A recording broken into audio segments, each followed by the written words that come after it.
the tool. What we do, we use internet to find the best engine around the world. Kevin is live. It's possible to find I'm live, but military why not? Can you a share not? Why am company. I They not are sharing? very, very crazy engine around the world. Because And we we're developed streaming the your tool. screen.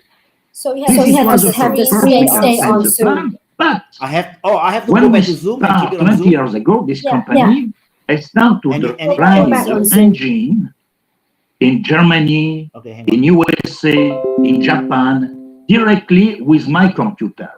We send the tools. It's a very small tool to cut one part, and I drive the engine directly. It's why in Switzerland, some journalists wrote, it's impossible to create a watch is 100% see-through. Only the engineer of Quinting didn't know that because it was done. And after, if you are a manufacturer in Switzerland, you need to have the big engine inside the company. And some friend of me told me, Pascal, you are not a manufacturer because you don't have engine inside the manufacturer. We say, okay, we are magicians because we don't buy movement. You know, you need to have a movement inside the watch, and we sell movement to some other company. We sold some movement to Christian Dior or some company like this. And this is completely to use the disruptive technology. And know why I am completely crazy about NFT, about metaverse. Because we have some watches. I will show you one watches like this. This is a, you see, yes, this is the first real moonlight you can find around the world. Because it's a see-through. We produce watches like this, 360. We sold these watches. But what we do more now, now we create NFT just for the moon. Just for the moon, we create 8 watches, virtual watches. And you have the real watches, and at the same time, you have a virtual watches with NFT. And this it's possible to do too. And more than that, we have one watches with, because it's a completely see-through, behind the watches you can see the man behind the watch, and it's this man is more important. That's the time. We create some special watches with a concept. We put in the watch 2 doors, one door running at the speed of the minute, the other door at the speed of the hours, and only 1 minute per hour. You can see only one door. To symbolize, we need fighting for 59 minutes for 1 minute piece. We create these watches in limited edition, 193, because there are 193 countries belong to the United Nations. To symbolize, we need the democracy to build the peace. But more than that, through the land, through the door, it's possible to see the mind behind the watch. Is this man the builder of the peace around the world? And with that, we have Bill Clinton, Kofi Annan, the president from Switzerland, Berlusconi, put into, they wear these watches. But more than that, no, with these watches, we create virtual watches exactly the same. With this finance, we will sell that. We start to sell. With this finance, we can create a university for peace in Switzerland. I speak very fast, but it's completely new. First, with a disruptive technology, we can create a revolution in Switzerland in the watch business. Not only because we produce a movement 100% see-through, but we are completely manufactured. In Switzerland, there are 2,000 brand names in watches, but only 25 we produce the movement. And Quinting, it's a company, we produce movement. And now we start to produce movement with virtual watches, but completely. when you look the time is not virtual. If you look on your telephone or if you look in the watches, it's the same finally. It's why we continue to produce virtual watches. And it's very interesting. Before we are speaking about metaverse, and when you do a plan, it's metaverse. When you use when I am in Dubai, no, I fly to Geneva to Dubai. My opinion, it's metaverse too, and I am the plan because I am not a bird. I don't fly, you know. And no, we create the University of Peace. We will give the course in Geneva. We can give the course with Zoom, like we are today. And now we start to develop in the metaverse too. But for me, it's only a reality.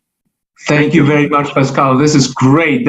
I thought you were to ground us in something tangible only, something analog only, but you have created an even bigger perspective on what the metaverse and the digital disruptive technologies can do for us. You've stretched it to Peace University as well. But I want to go back to what Anna has been showing us. She is showing us the enormous development of NFTs, the enormous development based on ledger technology that we have seen. She has shown us that on the hype cycle, we seem to be peaking. We know that the first tweet that Jack Dorsey sold for millions recently couldn't fetch 14,000, more than 14,000 on an auction, so it wasn't sold. So we seem to be somewhere at the pivotal moment. And you say, well, we independent of this hype, we are using exclusive technology to authenticate the watches that we sell in the real world, but we also offer virtual watches. So whether this hype is coming down or not, you are trying to use this technology to add much value to your users. The question, though, that I would like to ask Julian is authentication. The NFTs, the ledger technology, to what extent is it actually possible to do what Emma suggested, that we own for the first time in history digital assets? To what extent are we now able to say, I have bought this online and I have it in my digital wallet that is hosted by someone, and I have the IP of my NFT? What does that actually mean? Julian, can you help us? Sure. So let me just very briefly introduce myself and my company first. I'm actually the group CEO of XB.com, so Extreme Business Enterprises.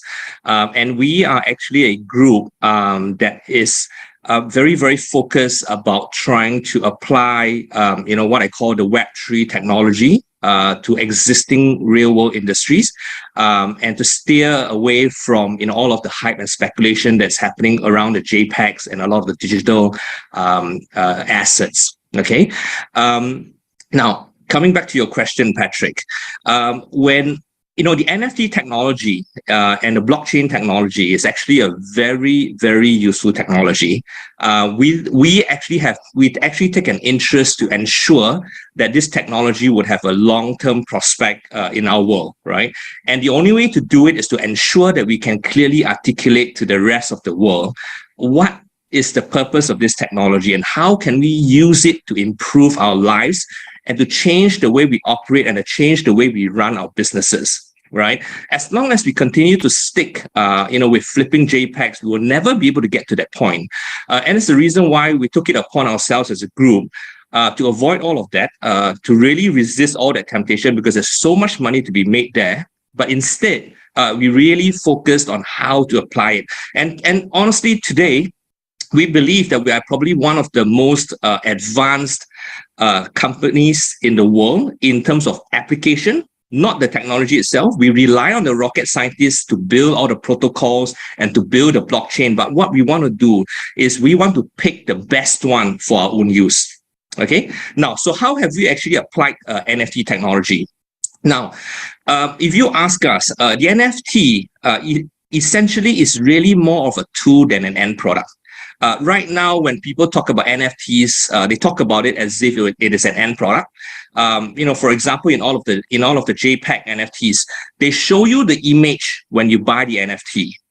Okay, so again, most buyers, when they buy the NFT, they think that they are buying the image. And as you correctly pointed out, Patrick, how do you buy a digital image? In the real world. I mean, in the virtual world, that's a separate issue. But in the real world, how do you ensure that you have a legally binding ownership title over a digital image? And actually, in reality, the only way you could do it is to actually secure some kind of intellectual property, ownership or license or rights over that image. Then only you can actually say that you own or you actually possess something in that digital image. Now, in most of the NFTs, JPEG NFTs that we see today, what the buyer actually receives is really merely the token. And to us, the token is really nothing more than a very, very advanced Word document, right? Because what you need to do is you need to write things into that document to determine what you have actually bought. And the funny thing is that if you look at the metadata of a lot of NFTs today, you see a web address written on it. Now, the web address written on an NFT doesn't actually give you any kind of rights over the digital image. And I think that's a problem that, we need to solve today. And for us, what we have done is we've actually used NFT technology to create, our own proprietary, what we call a DOT, a digital ownership token. What it means is that we have actually written exactly what I've just mentioned. As far as digital assets are concerned, or what we call intangible assets are concerned, we make sure that, the intellectual property ownership document or the intellectual property license or the intellectual property contractual rights are actually written into the metadata of the NFT to ensure that it is a legally binding asset that is recognized by the courts, recognized by the law, that you actually own something. And that's what we've done with the DOT. And every single DOT that you buy from our group will have such legally binding documentation. Okay, and why do I emphasize that it must be in the metadata? Because right now, if you look at some of the NFTs out there, they have a separate license agreement that's separate from the NFT, right? And in a lot of cases, it's just terms and conditions on a website. And that is again problematic because you have concern about, privity of contract. Are you a party to the contract? Are those obligations binding? And in fact, if you look at a lot of terms and conditions on the website, they're usually subject to change by the website owner. Again, that creates a lot of problems when you're actually trying to deal with NFTs. And again, that was just all on the digital assets. But, as Pascal has just very, very passionately talked about, his physical luxury watches, what we have seen is that, look, right now, as far as we're concerned, only 5% of the total population of the world is actually involved in the crypto space. What we as a group is trying to do is we're trying to draw the other 95% to come in and actually look at this technology and apply it to their businesses, to their real world business. And Pascal is just one very good example. And today, if you think about it, when you buy luxury watches, it's great. You have it on your hand, but how do you know you own it? There are a lot of assets in our world today that do not actually have a government-controlled central registry like a land registry, where you have a title deed that tells you that you own that piece of land. Okay, we don't have the same thing for watches, and that's why blockchain is great. It's a distributed ledger, like you correctly mentioned, Patrick, where we can finally create a register for these assets and actually produce a title deed to those physical assets. And the way we do it is to ensure that we put all the necessary documentation of the watch which is, for example, the ownership title, the agreement, maybe the warranty, the authentication, the verification, documentation. We put all of that into the metadata of the NFT. Okay. And then the next step is this, which is again something I find very, very interesting. We buy NFTs because it is supposed to be on the blockchain. It's supposed to be immutable. It's supposed to be decentralized. It's all of these benefits of the blockchain. But interestingly, I've actually found, I'm not responsible for these statistics, but I took these statistics off a publication that's sent to me on a weekly basis. It's called the Milk Road. And they have done an analysis, and they have came to the conclusion that up to 1/3 of all of the NFTs in the top 100 Ethereum NFTs that are actually being sold on OpenSea, the metadata of those NFTs are actually stored on a centralized server. Again, that's ridiculous, right? Because the reason why you buy an NFT, because you want it to be decentralized, you want to be protected. And then the metadata, which contains the most important things about what you're buying, is on a centralized server. And the person who owns the server can actually cancel it, can actually amend it, can actually change it at any point in time. So where is that protection? And that's the reason why we keep emphasizing, when you buy an NFT, first of all, you need to know what you're buying. What is it that you want to get when you pay that money? Right? Someone has paid $23.7 million for CryptoPunk. And funnily enough, he didn't actually get the intellectual property to the image. All he got was a web link. Again, mind-boggling. Obviously, now it's going to start to change because it's been bought over by Yuga Labs, and they're talking about trying to give some of these licenses to those NFT holders. But still, it is a problem. And I think we need to try and solve it. And we are very, very keen to use these Web3 technologies, apply to real-world businesses, solve real-world solutions, find real-world solutions for real-world problems, so that we can improve productivity, efficiency, and hopefully just improve everyone's lives. And I hope that's a brief introduction to what I just wanted to say, and as an answer to your question, Patrick. Thank you. It's great to see that you are all very, very passionate about this subject area, and it's amazing what we have already been doing together. We have been extending from a massive hype that actually is relevant only for 2% of the population on the planet. We have talked about the purely digital financial transaction, but we also have grounded it in analog products that seem to be benefiting from a link to the digital technologies. And I think this is a massive field that we need to get our head around. And I'm curious how Emma thinks about this linking up this NFT technology blockchain to secure the authenticity of physically existing products. That seems to say, I'm a bit provocative here, that in order to make this useful, we first need to figure out what this all means, how we can ensure intellectual property right, but then it is only useful if it is tied to some physical assets. And that seemed to go a bit against what Emma has been suggesting earlier, that there is a massive potential to generate returns, fun, profitability, entertainment in a metaverse that is totally unrelated to physically existing products or as states. Emma, how do you think about this?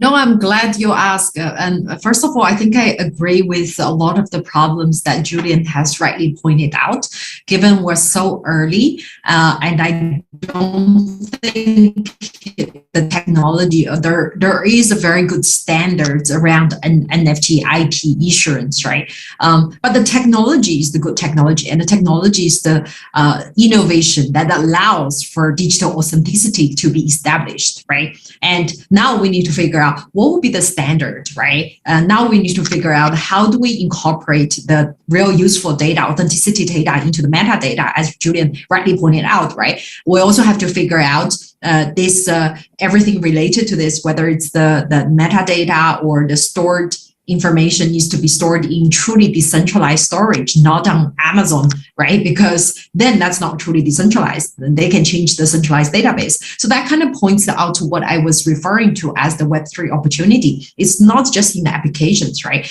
The builders are trying to build across all the stack, decentralized storage, making sure there's better standards around in the market, right? So the retail users are not gonna get screwed by buying a piece of NFT where there's no real rights to this or IP attached to this NFT, to make sure they know what they're buying. And now the second point I want to bring up is to address what you mean by you were talking about, should we use NFT to link that to physical object, or are we going to be okay with digital native kind of NFTs, right? Namely CryptoPunks, Bored Apes.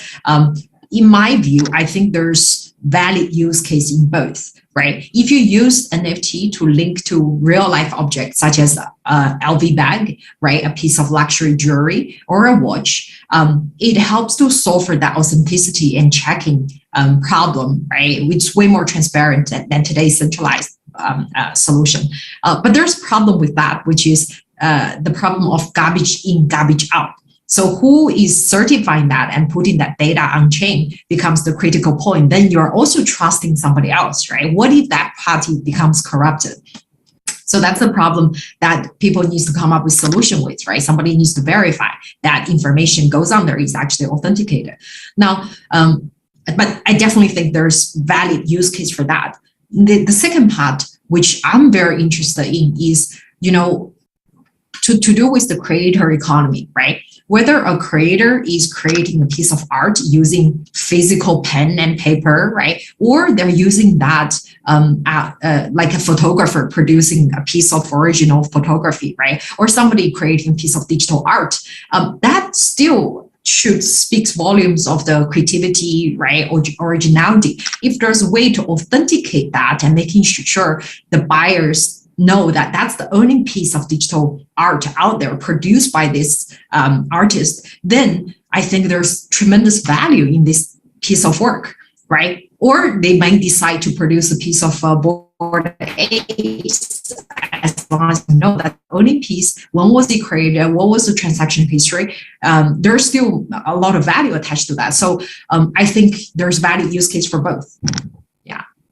Thank you. That is really, really helpful. I think the link to the creative economy is particularly fascinating because for artists, the opportunity to benefit a bit from every single sale and resale of the original piece of art that you've created is an opportunity that they never had. In the past, physical art objects were sold once, for example, to a gallery, and then the artist would not necessarily benefit from the additional sale of the same object going forward. And I think for the creators, this is a fantastic opportunity. And I also really appreciate how we are all seemingly in agreement of this being an area of ferment, where a lot of things are going on. No one really has the crystal ball here. No one knows how the future of NFTs and blockchain is going to look like. So there is a lot of experimentation going on. Simultaneously, we are massively experimenting in a space that no one really owns yet.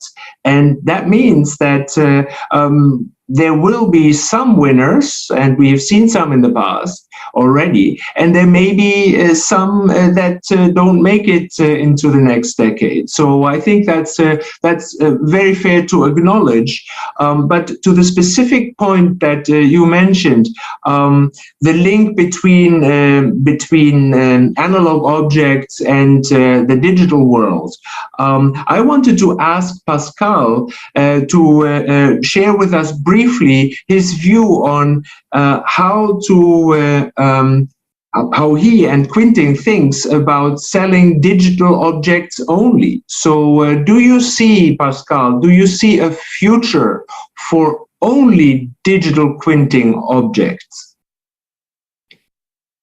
You need to unmute. Please unmute. Yes, completely. Perhaps perhaps we can explain very, very simple. When I sell quinting watches, physical quinting watches or virtual quinting watches, what is important? It's a brand name quinting. And it's virtual, the brand. It's not possible to touch the brand. And we have some convention. You have to register the brand name. Before it was very, very expensive. Minimum $500,000 to protect the brand in each country, not around the world completely, but main country. After that, there are OMPA, it's in Geneva, where Madonna sings something, she does the registration in Geneva. The brand is the same. We do the registration, but it's a cost. And the cost, it's important. Only if you are the company, you can pay that. And if we look, if you have a virtual, something virtual, you buy one virtual thing. What is difficult today, it's to do the registration in one organism that every country say, okay, if this organism do the registration for quinting, I am the owner of the brand quinting. It's exactly the same if it's only one small thing. And the problem is not the NFT, because when you have the NFT, who can say you are the owner of this NFT? If in Geneva we have a convention, this convention exists, and we just need to put the link, the technology link, that this organism in Geneva do the registration, and that's it. But the technology, it's there, it's done. We just need, each country need to say, okay, we agree with it, like we agree for the brand name. It's why I say I have no problem, because I have the brand name quinting. I have, for quinting, I have the registration. I can sell one NFT, and I am sure if I sell one NFT, the owner of the NFT, he is protected, because he has two protections.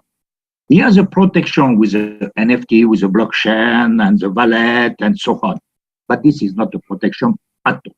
Because if I want to protect you, if something duplicates, who can say something today? Nobody can say something. Okay, duplicate, you say, no, it's mine. The other person says, oh, it's mine too. And after, what you can do? Nothing. You need to have one organization. This says, no, it's Mr. X, the owner. And no, if you live in Singapore, okay, the government Singapore send to you the police. You need to be very concrete. But the solution is it's done.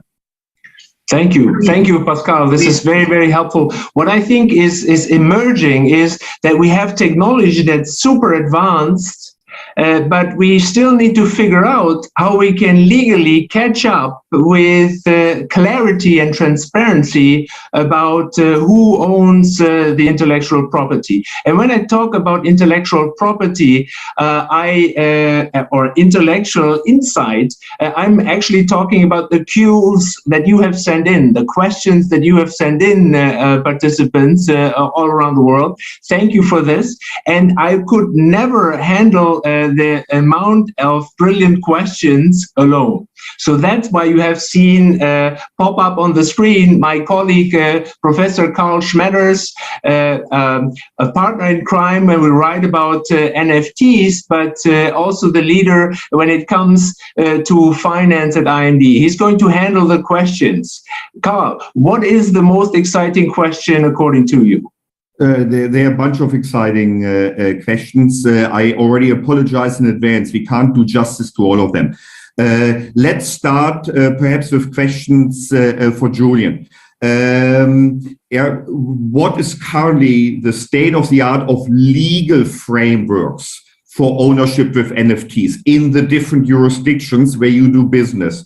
Do you have sort of a bit of an overview? There's also a concern, how far can we go with authenticity on an NFT? At which point have we done enough due diligence? And maybe related to all of this, some people consider the hype to be harmful, to be outright dangerous. And maybe that's the question also then for Emma. Where's the difference between there's so much rubbish, people are afraid to fall for cheating, for criminal activities versus the legal activities. Can you help us sorting out this? And how can we prevent the whole great idea to be hijacked or polluted by rubbish? Perhaps first, Julian, on the legal issue, and then Emma on sort of the content. Thank you, please. Sure. Thanks, Carl. Look, we as a group, we're headquartered in Singapore, so obviously we follow very closely Singapore law and regulations. We are actually some of our subsidiaries are listed in the US, so we actually work with the US regulators on a long-term basis, and we have to deal with a lot of their concerns there as well. And obviously, our research and development is out of Hong Kong, so we also pay very careful attention to Hong Kong laws. I mean, lucky for me, I was actually a qualified lawyer in Hong Kong, Singapore, and the UK. So at least for most of the Commonwealth countries, I'm actually pretty comfortable. With the US, I'm actually learning something new all day long. They have a pretty different regime and pretty complex as well to look at. Now, from my perspective, a lot of people tend to think that the traditional ordinary laws and regulations do not apply to things like NFTs because they're supposedly virtual assets. But that's actually entirely not true. I mean, as I mentioned earlier, I look at the NFT, and to me, it is really just a very advanced Word document. And what you write on it will determine what kind of rights you have. And the existing laws that we have today will apply to the NFT depending on what it's supposed to represent. Right. So as I mentioned earlier, if you have a Word document and the only thing you write on it is a web link, then obviously you have nothing. You have not protected in any way whatsoever because there's no protection for a web link, right? But what we do is this: we ensure that in the metadata of the NFT, it actually contains legally binding documentation. And Carl, I think you asked a very, very good question earlier, right? So let's say, for example, if you talk about, a particular art piece, right? And like you mentioned, we're concerned about how much due diligence you have to do before, you can ensure that the provenance is carried throughout into the NFT itself, okay? So what we do is we actually start, for example, by getting a sale and purchase agreement signed by the owner or the creator, okay, of the asset. So let's say, for example, it's a digital image. We make sure that the owner of that intellectual property signs a sale and purchase agreement, okay? And then we have to determine what we're buying, okay? If let's say, for example, we are sure we're actually buying the intellectual property for the image, we make sure that we are actually buying that. He signs off on it and he has all the regular documentation, all the reps and warranties, ensuring that he has all of the rights to pass on to the NFT holder. Okay, and thereafter, then we actually come with a transfer document that then transfers those rights from the recipient into the holder of the NFT. Now, I think I'm going to get a little bit technical here, right? So, for example, a lot of people have talked about bearer bonds, right? So, bearer bonds exist in a manner where you do not actually have to be a contractual party to the bond to get rights to the bond. It gets passes on to you through possession, and that's how we do. We actually use Singapore law to do exactly that. So we transfer those rights to whoever is actually holding on to the NFT, so that as the NFT gets passed along to different people, they will receive those rights. So that's the amount of effort that we've put in to ensure that this NFT is of value. Okay, and then we go along to what I mentioned earlier, which is then we ensure that the metadata, right, is then being stored not on a centralized server, but on the blockchain. Look, but then there's also another problem. Everyone claims that they have the most wonderful blockchain in the world. As Emma mentioned earlier, we're still in the very early days. How do we know that these blockchains are going to be around in the near future? Right? And look, again, it's true. We wouldn't know, but at the very least, from our due diligence, for example, and I think Emma has it in the PowerPoint earlier, we have chosen Arweave to put our metadata on the blockchain. And why? Because Arweave actually comes with an insurance to ensure that all the metadata that's on their blockchain will be there for 200 years. Now, again, this demonstrates the amount of work that we do to ensure that every NFT, or we call it the DOT, that comes out and is being produced by us will have all of that properly done so that the person who buys it is properly protected. So I hope that actually answers the question. There's actually many different layers. In order to really go through the entire explanation, I think we would actually have to do a 1-hour session, and I have to get through every single piece. But I'll try not to do that so that I can pass the mic over to Emma for her part of it. But thank you, Carl, for the question. You're muted. Thank you very, very much, Julian. The thank you goes to the audience. Emma, how do you distinguish rubbish from substance on the surface? That's a really good question. That's a $1 billion question.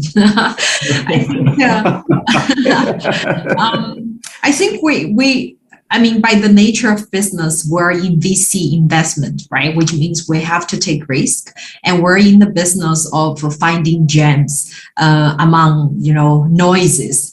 I think what we are very bullish on is the paradigm shift enabled by Web3, distributed ledger, and its potential use cases across all the key industry. Now, the problem is we need to find credible teams who has unwavering commitments to build and not just kind of being opportunistic and take the money and run, right? Because I think as with any innovation, there is there's a lot of noise, right? If you think back to, stock market, stock was invented as an instrument to gain access to finance. There's also, wild market swings to penny stock manipulation, right? Because the regulations were getting more and more mature, and investors are getting more educated and sophisticated. I think we're going through that for the Web3 industry, because the regulations are catching up and getting harmonized across different regulators, right? And then secondly is the industry, the technology is becoming more mature as people understand what are the limitations, what are the potentials, but it's definitely a journey. And the third thing is with the founders coming to the space, as time goes, everyone will start to build a reputation, right? Like today, when you build a Web2 startup, people are going to say, are you from Google? Are you from Facebook? Are you from Y Combinator? Those type of things will start to add credential, right? I think as time goes in Web3, the Web3 reputation and credentials will start to build up as well. And those are the things I think people will start allow investors like us, whether it's institutional investor or retail investor, to have a better judgment in terms of what are the projects they should back, right? I think one of the advantages and also disadvantages of Web3 is the existence of cryptocurrency, which is very liquid and a very early stage, right? And there are thousands of them. So there's a lot of information that's very hard to kind of distinguish. So I would definitely encourage any retail investors to do your research as much as possible, right? Go to the Discord channels, try to find opportunities to follow the founders, understand their background. If you do your research, you will find a lot of the founders in the space projects are very, very accessible because Web3 is designed to be permissionless and transparent, right? And you have to use that to do your research and understand what you're getting into. But of course, we all learn along this journey. Thank you very much for the advice, Emma. If I can take it a step further, there's a question for entrepreneurs who want to get into the space, in particular in decentralized finance, but also more generally. What what homework do they need to do? You already started going in that direction. What do you see as sort of the main barriers to entry that that entrepreneurs must overcome? I feel there is no barriers of entry. You can join because you can either, I'm just trying to put it as bigger categories, right? You can join as investor, you can join a project, you can join as service provider, right? So there's multiple ways to join the industry. Or if you don't want to go full time, you can actually be part of decentralized autonomous organizations, right? DAOs. And DAOs involvement is very much like gig economy. You come in, try to contribute, right? And everyone's learning around this journey, right? There's no better way to learn than through yourself into the midst of it, right? And try to, because even for us who has been in the space for a couple of years, we're learning every day. It's like there's a Cambrian explosion of knowledge.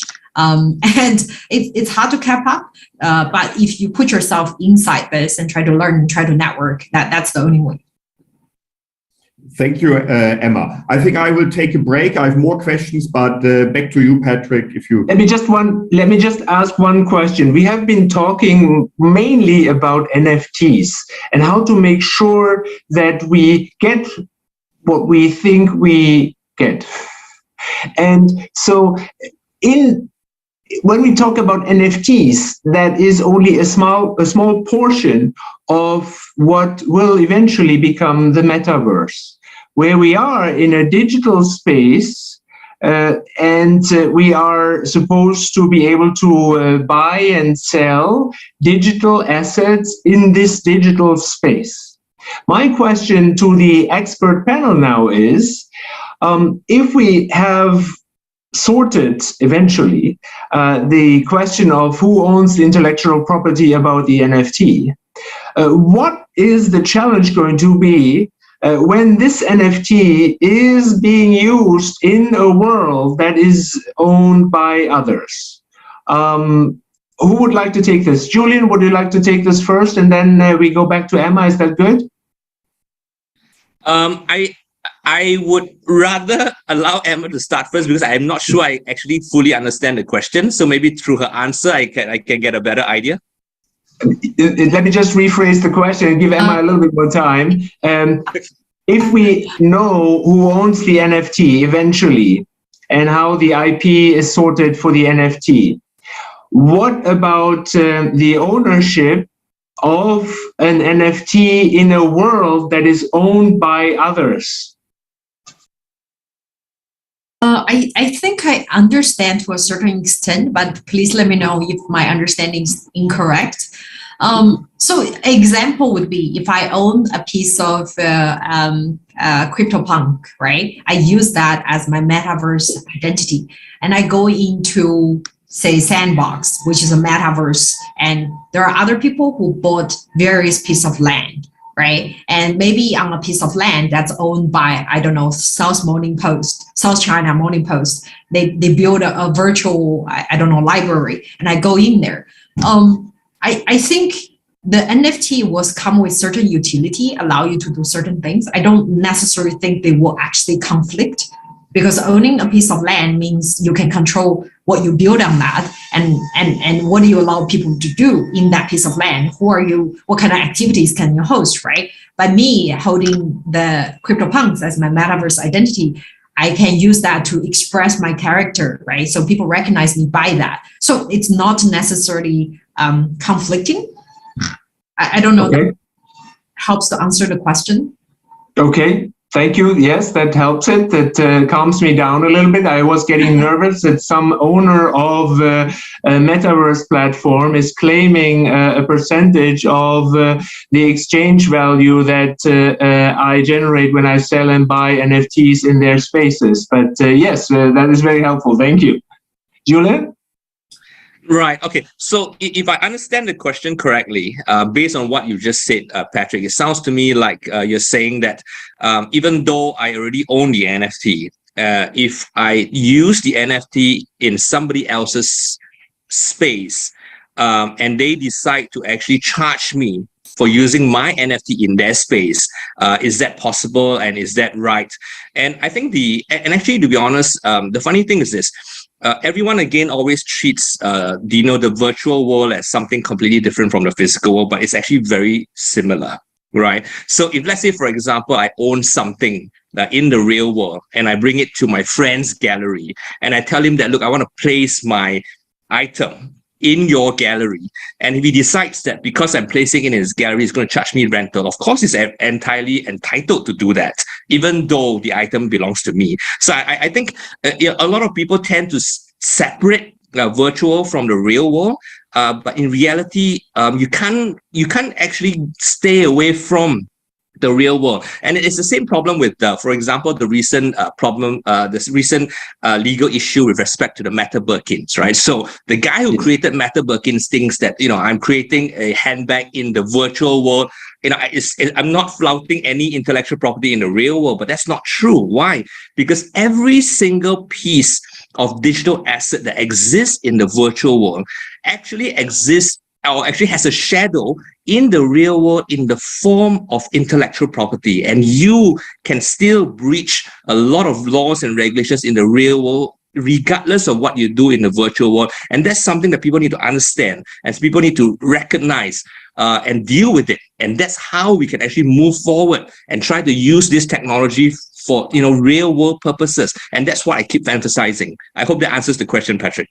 No, thank you so much, Julian, Emma. This brings so much clarity to a fuzzy question. Thanks a lot. Let's go to Carl and the much clearer and better questions from the audience.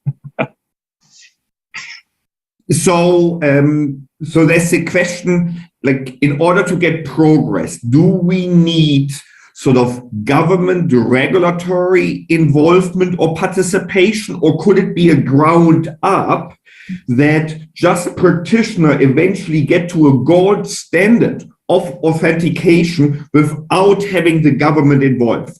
Is this sort of a grassroots phenomenon, or do we need sort of the policymaker to come in? So of course that's both from the legal viewpoint, but also sort of from the entrepreneurial viewpoint. So it's really a question again for both of you, Emma and Julian. Ladies first, or lawyer first? Happy to share my perspective. I think over the years of the revolution of Web3, we've already seen it's growing. It started off as a grassroots initiative, but now it's grown to be too big to be ignored by the regulators. And also there's various instances of where certain jurisdiction regulators try to shut it down, but all they end up doing is to push that out, right? Examples being I don't know how many times, and what it propelled entrepreneur and the industry to do is to migrate to a different country that's more crypto friendly. And we've seen kind of crypto companies or entrepreneurs doing this sort of regulatory arbitrage, right? So it's been proven to be very difficult to stamp out due to the nature of permissionless and community driven, but it also has proven to be there's huge potential. My view is I think regulators should be involved, and they should start proactively engage this industry and harness the technology, right, for good use, right? And I don't fully think all the standards has to be set by the government, right? They should actually consult with the industry participants, understand limitations and what are some of the reasonable trade-offs, and perhaps works in an industry consortium type of way to come up with standards that will be accepted with the good compromise. So that's my view. And I don't think it's possible to stamp it out either. Yeah. Thank you, Emma. Julian? Yeah, look, like anything else, if you look through history, it always starts with, the ground up. Entrepreneurs will try to do anything possible. And that's great, because that's the whole purpose of the free market, right? To create new industries, to create new opportunities. But after it's gone to a certain point, and I think we're actually at that point where, we start to see a lot of abuses. And the governments feel that the common people needs to be protected, and based on all the things that I've just said earlier and all the problems with, for example, with NFTs I've just mentioned, this is obviously the time when the regulators need to step in to try and regulate, to make sure that these abuses do not happen. Now, I mentioned earlier, about how, as a group, we have to deal with both the Commonwealth, the common law type regime, as well as the US regime. To be honest, let's start with the US regime, right? If you look at the Howey's test on securities, the reason why the US hasn't actually started implementing new regulations on virtual assets is because if you apply the Howey test to any of the existing projects, whether they are NFTs or whether or not they are cryptocurrencies, as you mentioned, Patrick, earlier, there is a very high likelihood that they will be classified as securities. Okay. In fact, as a matter of course, in all of my, the reason why I keep emphasizing that what we're doing is a DOT, which is a digital ownership token, is because the regulators in the US do not want us to call our product the NFT. Right? Because they know that what we're doing actually represents something in the real world, right? What they're trying to target is really purely virtual assets, people who treat NFT as an end product. And they think that eventually the regulations is going to catch up, because if they actually determine that these projects is some kind of an enterprise that generates some kind of a returns for its investors, then it's going to be classified as a security. Now, as far as the Commonwealth countries are concerned, or the countries that apply common law are concerned, there are actually typically two provisions that we have to be very careful of. One is called a derivative. So anything that's a derivative will be considered a security. Okay. And a derivative just simply means that if you have an asset whose valuation or whose price or whose value is determined by another underlying asset, then it will be classified as a derivative. So in my view, for all of the time that I've spent looking at stable coins, for example, because the value of the coins are tied to the underlying currency, I've always thought that they could be viewed as a security, and that's always a possibility. And different regulators have taken different views. The second provision, the second definition that we need to be very careful with on common law is called the CIS, which is the collective investment scheme. So basically what it means is that if people are pooling their money together for someone to manage it, in order to generate a return for its investors, that also will be classified as a security. And I think Emma mentioned about the DAO earlier, right? The decentralized autonomous organization. Now that really functions almost like a fund, right? You're pooling money from everybody, and although the decision to make investments is decided by a community or some kind of a democracy within the organization.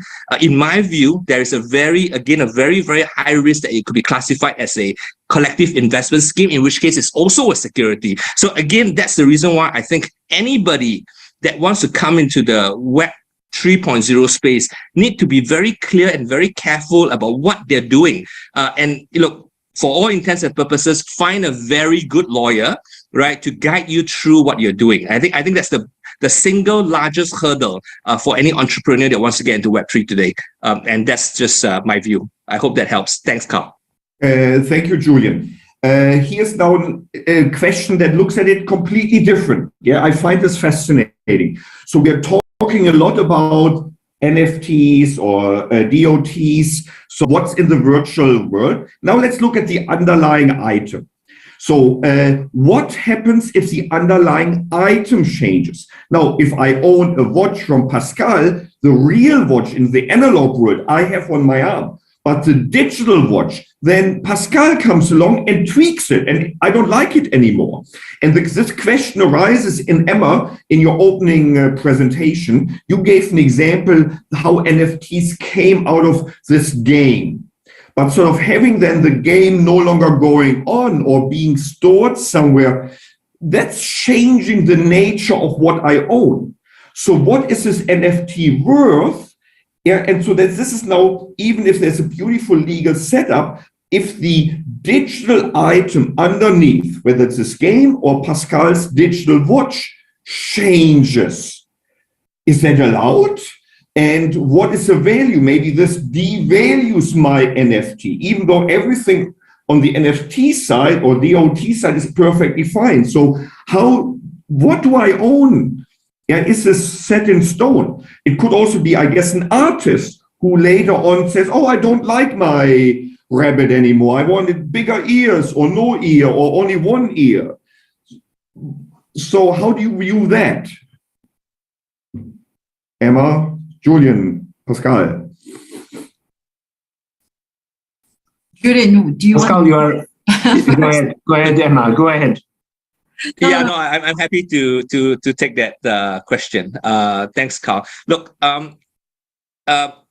Carl, as I mentioned earlier, when you buy an NFT, and you've actually done the proper due diligence before you buy it, as I mentioned earlier, you would have gotten the intellectual property of that digital image in its original form.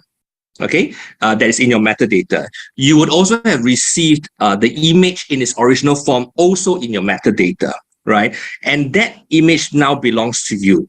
Okay, now, and assuming that you have the full intellectual property rights to it. Now, if let's say, for example, given the example that you've just given, if I bought a digital twin of one of Pascal's watches, that image, and assuming he has transferred the intellectual property of the image to me, that image now belongs to me. If Pascal actually makes any modifications to that image on his end, it doesn't actually affect what I bought, because what I bought is still with me. Okay. However, there's another intellectual property question, which is that if Pascal had transferred to me the full intellectual property rights to that image, and he's making modifications to that image, then he's actually doing a derivative of the IP that I own. And then the question is whether or not he's entitled to do that. So, if I were Pascal's lawyer, what I would give away, for example, and that's what we've always been advising Pascal, is that he would be giving to you the full non-exclusive private and commercial license to use that image in however manner you want to, so that Pascal ultimately still keeps the original intellectual property, so that he can take that watch and makes modifications to it in the future and issue new NFTs on the new amended image. But he would have given me that image, the original image, both the private and the commercial use rights, so that I can do whatever I want with it. So that's how you should look at it. It's just regular intellectual property laws that you need to address, but no special virtual asset type regulations or laws that we need to address here. I hope that helps. That helps a lot. In fact, there's now a question, but it's really more common. Listening to you, Julian, on the legal perspective, you put this whole thing, if you can even think of it as a security, or what you do essentially is a form of intermediation. The paradigm shift from the analog world to the NFT world, the digital world, isn't that big.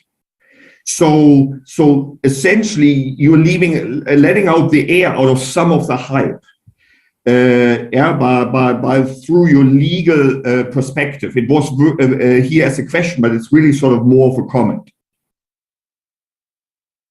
And that's a great comment. That's a great comment. I actually heard this particular comment from from a friend before.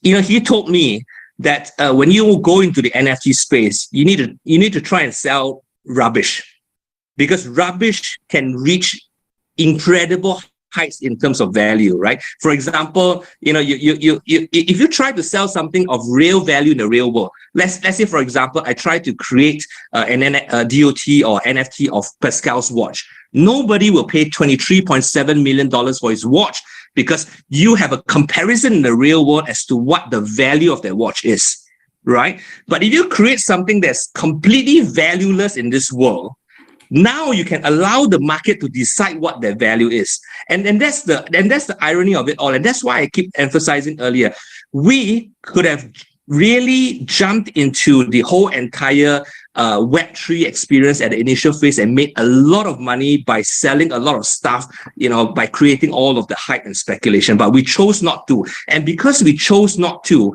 we will never be able to take advantage of the kind of value creation that you just mentioned. But we think that we're on the right path, because at the end of the day, when the tide recedes, as Warren Buffett always says, right, you will know who is standing around on the beach without his trunks. So I think we like to think that we are really very, very concerned about the long-term prospects of the technology and the long-term prospects of our companies. I think that's the most important message I want to deliver. I think that's a very important message. Yes. Thank you. Emma, do you have any comment on this? No. Okay, very good, very good. We are already close to the end of this very, very brief and exciting encounter. What I wanted to know is first whether you see what we have discussed in similar ways to what I have understood now. There's a lot of innovation going on with regards to the technology. We have new technology that is extremely promising. But the social world, the legal world, needs to catch up with this a little bit. And so your interventions, they seem to suggest that there's one way of trying to make NFTs and the metaverse compatible with existing laws, so that the NFTs and the digital assets contain what they need to contain to be accepted as legally binding tokens that convey intellectual property. And the other way is maybe more exciting for many retail investors, going for the exciting NFTs or the exciting investment opportunities that are out there, and acquire something and then hope for some court decision to years later determine whether they actually have the intellectual property or not. So you can, I think, as advice for entrepreneurs going into this and retail investors going into this, make a bet on having given the rights years later in a court decision, or being very, very careful and cautious about what you invest in today, by making it sure that what you buy is compatible with existing regulation currently. I want to close on one very exciting thing that we haven't touched upon. We are having this as an event that spans oceans, that spans country boundaries, and I think this is a wonderful opportunity. We got used to this. We shouldn't forget this. And I liked very much Pascal's point that he is not only talking about watches, analog and digital, but he is thinking about how to make the technology into something that could achieve a solution to one of the grandest challenges that we have, which is maintaining the peace amongst the nations and the populations on this planet. I like that very, very much. I also found that, and then I hand it over to Jesse, our host for today. I also found it fascinating, and it didn't occur to me before, that much of the discussion that we had centered around transparency. And it didn't occur to me how iconic Pascal's watches are in summarizing what we have been discussing. There is a very strong need for greater transparency about this exciting opportunity that this emerging, bubbling technology offers, but we need greater transparency. We need it to be see-through so that retail investors can safely invest, entrepreneurs can bet on the right technologies and inventions that they want to pursue. With this, I really thank you all extremely for your participation, especially Pascal. Thank you very much for connecting the analog with the digital world. Thank you, Julian, for connecting the legal world with the technology. And Emma, above all, thank you very, very much for providing us the foundation, the financial foundation for what is going on that makes us so excited. Jesse, thank you very much for hosting. It's over to you. And I think thank you, Carl. Yes, thank you, Patrick, as well, and Carl, for definitely moderating this panel and for facilitating the question and answer segment as well. I think that was a very rigorous discussion, and we have much to chew on, probably more questions arising after this. So thank you, everyone, for today. And before we close, we actually have a post-event survey that will appreciate it if participants could help us fill in. It should take no more than 3 minutes of your time, and it will go a really long way in helping us improve our next experience for you. So we have also created a field for you to share what else you'd like to see following this event. My colleague should also be sending the link in the chat, so you can click on it in due time. Thank you very much, Jesse. So for those who are interested in or working in financial services, we have our inaugural Singapore Financial Forum happening just next week from 19 to 20 May. And you can hear from industry leaders on key developments and outlook in fintech, sustainable finance, and wealth management. So register at the link that will also be sent in the chat, or you can see on the screen right now. So once again, on behalf of SGN, IMD Business School, and SG Innovate, thank you for tuning in, and we hope to see you soon at our future events. Thank you.